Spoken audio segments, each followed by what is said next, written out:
Buenos dias. We are looking at how to pronounce this word, as well as how to say more interesting and delicious food names that are often confusing a lot of people, so make sure to stay tuned for those. This is obviously the Spanish name for pork cracklings. How do you say it in Spanish? This is said as chicharrón.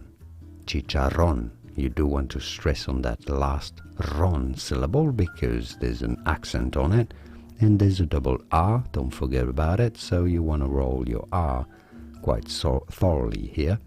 Chicharrón. Now if you cannot pronounce Spanish very well, you can simply say chicharrón. Chicharrón, but make sure to insist on that last syllable, chicharrón, from Spanish, chicharrón. And now you know. More videos here on how to pronounce more interesting words and names of delicious foods from around the world, whose pronunciations aren't always obvious. Do you know how to pronounce those correctly? You're well after watching this. I'll see you there to learn more. Thanks for watching.